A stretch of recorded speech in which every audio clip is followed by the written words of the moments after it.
नमस्कार.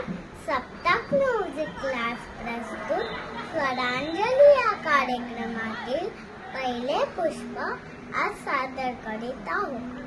चला तर मग ऐकूयात मोहम्मद इक्बाल यांनी लिहिलेले एक देशभक्ती गीत, सारे जहां से अच्छा हिंदुस्तान हमारा.